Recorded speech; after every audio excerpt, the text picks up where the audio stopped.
I think I'm the first guy / action figure collector to review this bad boy. This is the DC Direct DC Collectables History of the DC Universe George Perez inspired art action figure series, Wave 3, PlasticMan, released in 2009, retailing at your local comic book shop for about 25 to 30 USD, but in recent years, in 2026, this is worth 50 to 80 to 100 depending on the quality and the packaging. Thanks eBay, I got this for 27 Australian. PlasticMan is my favorite superhero of all time, so I had to get this. Companies generally produce one version of this and be one and done. They think he's one of those type of characters, which is such a shame. But this is produced by DC Direct DC Collectables, which was originally owned by DC. It's now owned by McFarlane Toys, but DC used to produce their own action figures for a lot of their popular storylines. For example, Long Halloween. They did it for Crisis on Infinite Earths, Final Crisis, Blackest Night, Brightest Day. But in this case, we're focused on George Perez and his amazing artwork. One of the greatest to ever do it.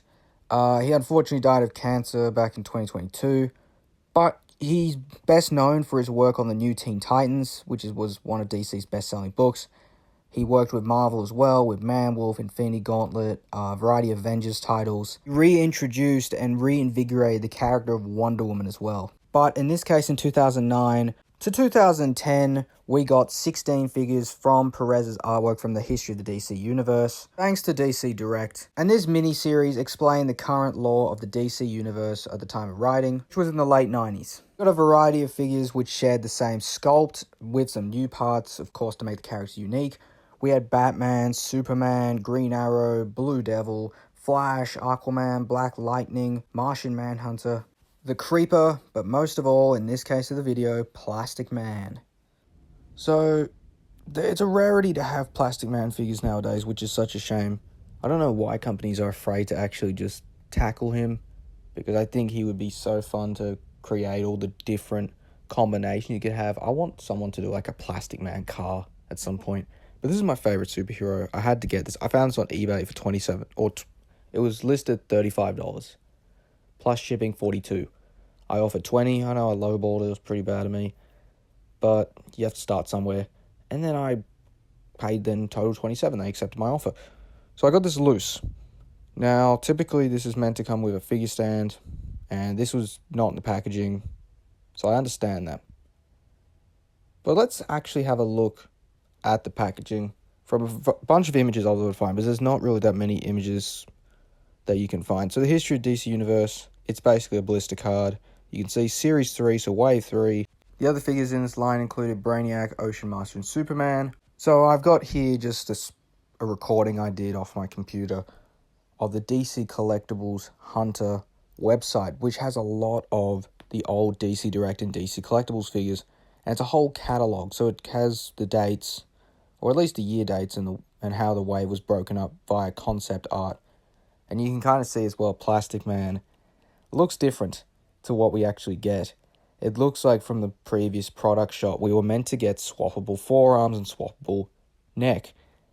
And yeah, I can actually see that because there is a rotation cuff in the arms. In all the figures, there's cuff rotation. And the hands are on a swivel, they rotate, they don't have a hinge, a vertical or a horizontal hinge, or they're not on a ball. So I could easily see that coming. But we get only PlasticMan with his extended limbs. I would have actually liked the head to be extended instead of what we have. It looks a bit odd sometimes, but, you know, we still get something of him. But yeah, this is my copy here. And this was what I saw on the eBay. And then the shots that I have of him zoomed up on his head, that's how I received it. It looks completely different. So I had to clean it up. It was scuffed everywhere. So I had to put some permanent marker in the head or paint it, but I just permanent marked it because it was easy. I had it around into the back of the head. He had scuffs on his face, so I had to acetone quite a bit of muck off. But once I did that, then his arm broke. His hammer arm broke. But I'll show you how to fix that later, or a hack to how to fix clean break joints, which hopefully will work for you if you ever have a broken joint. But this is him, and my favorite superhero. Love him. Love him. But let's just have a look at him right now before we jump into articulation. He looks really good. He's cleanly painted.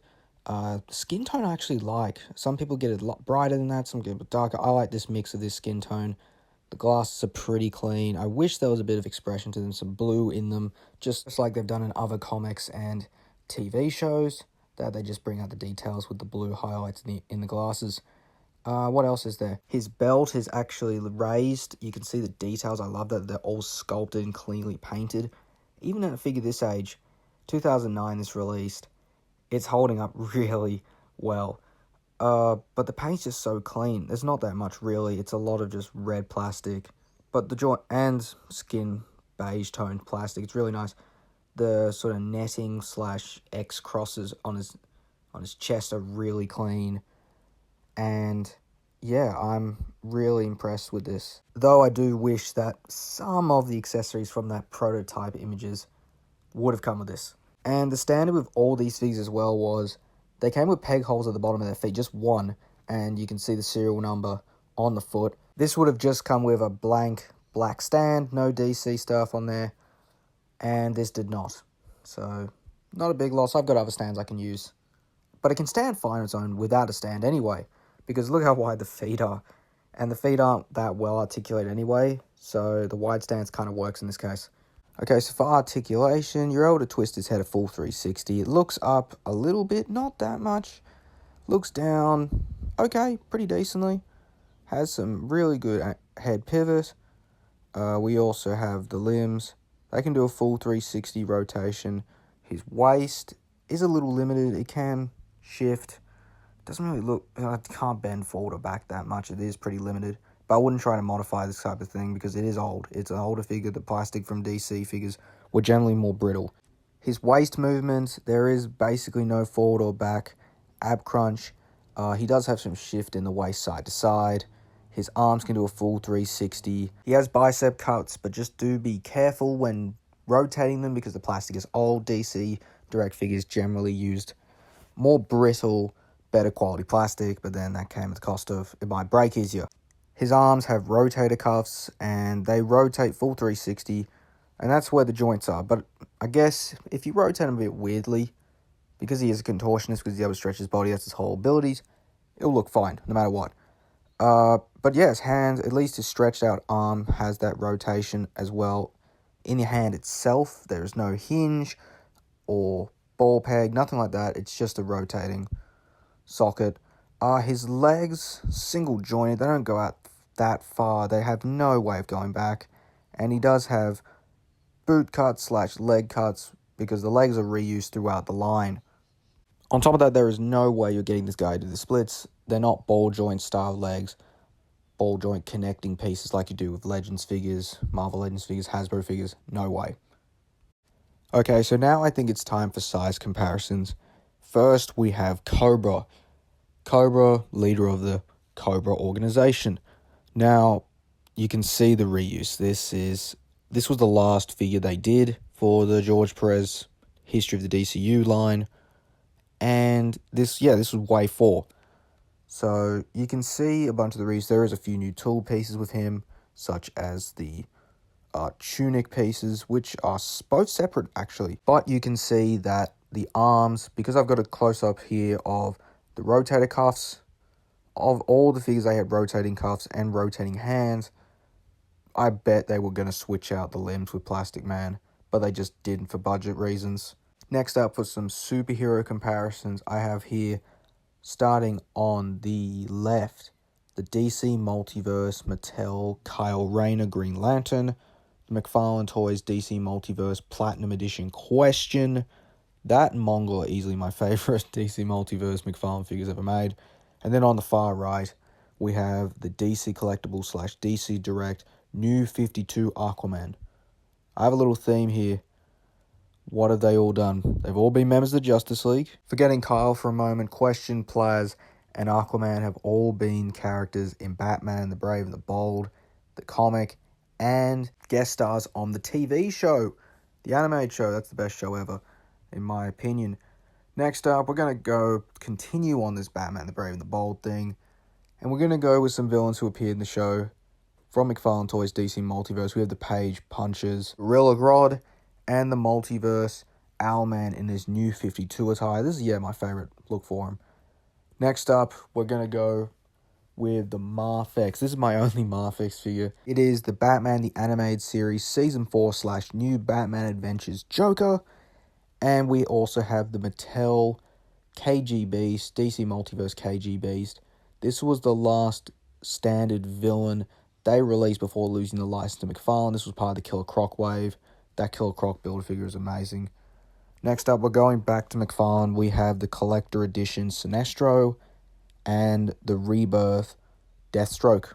Putting him with some larger figures from DC Multiverse from the McFarlane line. Here we have Clayface and the Nightfall Bane. Yeah, if you do have the Nightfall Bane or ever find it, be careful, because my face actually on the Bane started to chip, so I had to repaint it. You might see it looks a little sloppy, but I'm okay with that. I think it looks good for a first attempt. Now, on to the next comparison. We have a few just random ones. We have some DC Multiverse and we have some DC Collectables / DC Direct. Starting on the left, we have Effigy from McFarlane, and this was a Platinum Edition, same wave as the Question. And why is he here? Well, he looks cool. I think this is one of the only figures that looks good on this body, apart from a Superman. And he's back in the Green Lantern comics. He was killed by the Spectre in the early 2000s, but they have brought him back. Effigy is back. Let's go. We also have here the Nightwing, the DC Icons Nightwing. Now, he's a little small, but I would tell you, this is the best Nightwing. I think this could rival the Marfex Nightwing. A lot of people talk how good that is. This could easily rival it for sure. Just the colors, the sculpt. And this was the company. This was DC doing the inverted abs. They did it before most companies. And then Hasbro's kind of adopted it for a lot of their figures. A lot of import companies have adopted this structure. I think DC Collectables was the start of this. We also have here the Fury of the God Shazam from McFarlane.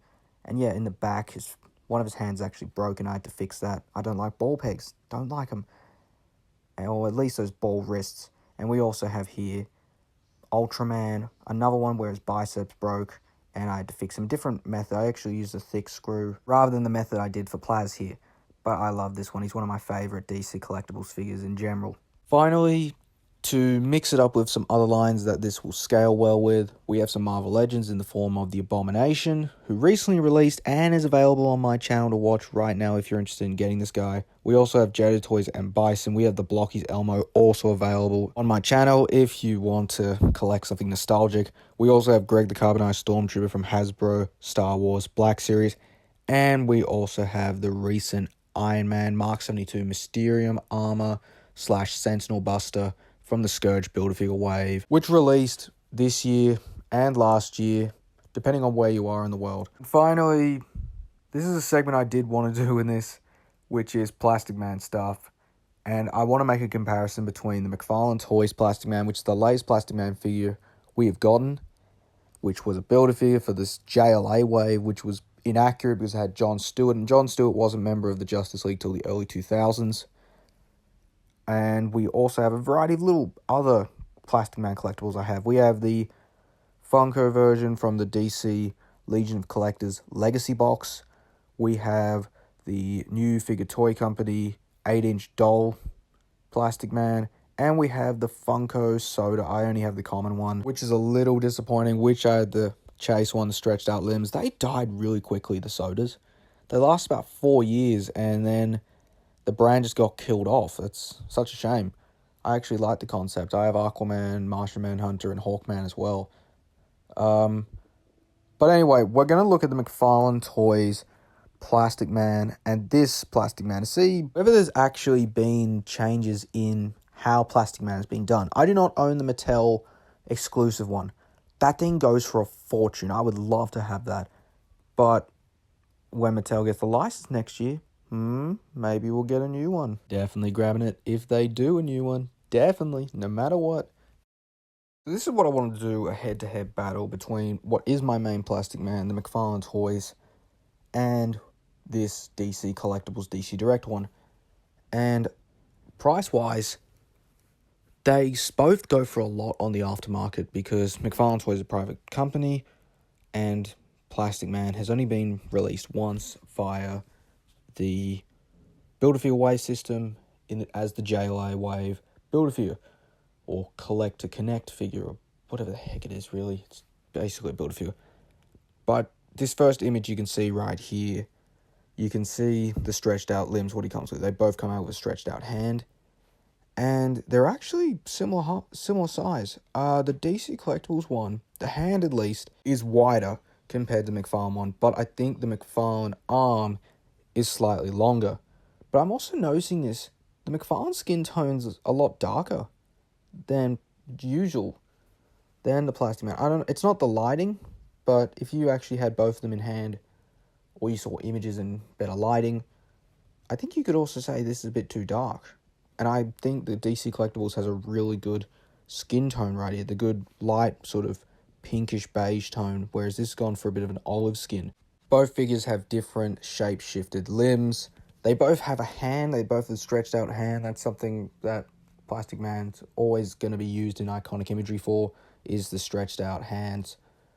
But they differ because the Collectibles has the hammer. The McFarlane has the rope/lasso type hand. And I think I actually prefer the Collectibles. I don't know why, but I just prefer the Collectibles. You don't really see him using a lasso hand. You see him using a hammer. You see him using a boot. He generally doesn't like to rope people unless it's his own body. Articulation-wise, it's going to be weird me saying this, but they're actually somewhat similar in articulation. There are good things about both and bad things about both. So the McFarlane Toys doesn't have a neck peg. It's actually both heads are on a ball.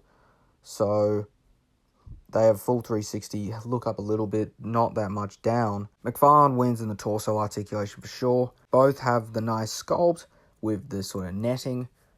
But I still think DC Collectibles wins in the lower torso category because his belt, his sort of diamond stripe insignia is sculpted. McFarlane is just a crappy, not even lined up properly pattern, which I don't like. And that's the thing with the reuse body situation that they did. They've reused the Blue Beetle Booster Gold body, which is one of their more popular bodies they like to reuse. So the arms and the legs are reuse of that. The feet are they look like web feet. I don't like the feet. I actually prefer still the Collectibles in terms of just the flat feet, even though it's just a reuse. It works better for this guy that he's got the skin tone flat circular feet than this webbed feet look that McFarlane's gone for. But I think it's for realism they've done that. But yeah, I still think overall McFarlane wins. The articulation is better. I mean, he's able to do the splits. So that's another point right there for McFarlane that the DC Collectibles figures generally couldn't do for a long time until the Icons line. Double jointed arms, even though they're still pinned, whereas this PLAS, the Collectibles, has the single joint arms, single jointed legs, double jointed legs. McFarlane wins overall. I still think the Collectibles has a chance. If you're a collector who's not really into articulation, but it's more for aesthetic, this is the one for you if you're able to find this. I think PlasticMan just works in any type of concept, whether he's powered up or he's in a vanilla pose. He's just fun, he's goofy, he's the original stretchable character. And yeah, I also have to point out, McFarlane's used PlasticMan's limbs for Elongated Man. Elongated Man does not even use those limbs. He can only shapeshift barely. He can contort his body. He can't actually pull off the stuff that PlasticMan can do, the actual creative constructs. Neither can Mr. Fantastic. I mean, he can do the constructs and stuff, but he can't change the color of his body. He can only shapeshift his face. He can only change that. PlasticMan is the original Stretch Armstrong, the original stretchy hero, the elastic hero. He is the guy, and he's one of the strongest superheroes in DC lore. He's immune to mind control. The elements, I mean, fire and ice are his worst weaknesses, but he's able to regenerate. He is able to shrink and grow. He's a whole package. He is awesome. No wonder I love him so much. Before I give the final rating, I wanted to quickly talk about how the plastic is a bit brittle and how I kind of came to fix the PlasticMan. So, I said that his arm broke earlier, and I want to just say how you can easily fix it. So what you can do, if it's a clean break of the bicep, like what happened to mine, drill into both ends, slowly, because the plastic is frail, and it's painted red. The skin tone plastic is actually what it is, this beige plastic. On the arm, which has the hammer, so the actual arm itself, you're going to drill a little bigger. I can't really give you the exact measurements, but it depends on what sort of nail you use. And I attach a nail in there, smaller hole into the bicep where the shoulder is, and then just fit it in there. And I also put a little bit of blues hack into the hole where the shoulder is, just so it can grip in. And there you go. It's a little loose, but it's not going to affect it in any way. It does the job nicely. Okay, I want to give my final thoughts on this guy now.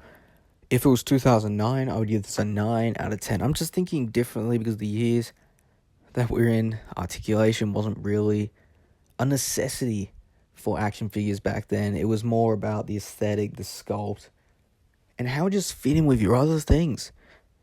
And 9 out of 10, I think this thing's amazing.